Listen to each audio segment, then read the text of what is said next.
Hello, आज चाहिँ हामी चाहिँ छाब्दी बराईतिर छौँ। ल भेना यसो हाई गरिदिनु। टक्क लाएरै हाम्रो भाइ पनि छ झिल्के। टक्क हामी छाब्दी घुम्दैछौँ। हामी फाइनल्ली हिँड्न लागेको त पोखरा हो। छाब्दी बसेर जाऊँ भन्ने हिसाबले चाहिँ आज छाब्दी बराईको यसो दर्शन पनि गरौँ भन्ने हिसाबले हामी छाब्दीमा हो। हाम्रो यता धनगढी गुरु हुनुहुन्छ। ल यसो हेलो गरिदिउँ धनगढी गुरुजी।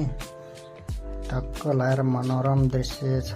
टक्क माछाहरू दामी तरिकाले चारो खाइरहेछ। छाब्दीको मन्दिर एकचोटि अवश्य पनि घुम्नु होला। यहाँको चाहिँ माछा चाहिँ मेन रहेछ। चारोहरू पनि लिएर आउनु होला।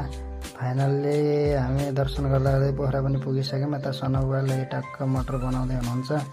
यतै फोटो सेसन हुँदैछ हाम्रो छेमैहरूको। यता भान्जा पनि हाँस्दै हुनुहुन्छ, भान्जी पनि हाँस्दै हुनुहुन्छ। यता सबै आफ्नो आफ्नो ध्यानमा हुनुहुन्छ। एक कसर बनिसकेको छ, कसर बन्ने अझ तयारी पनि हुँदैछ।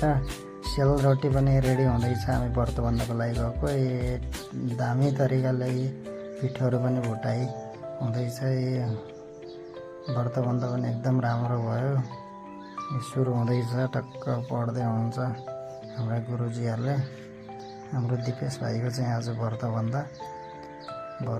स्पेसल चाहिँ दामी भइरहेको छ।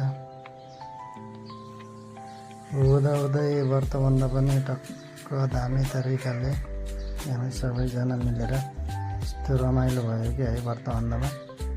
जति पनि आउनुभएको छ उहाँहरूलाई थाहा छ। म पनि आज यता होम गर्नको लागि चाहिँ बिजी थिएँ। हाम्रो छेउमै पनि टक्क बस्दै हुनुहुन्छ यतातिर।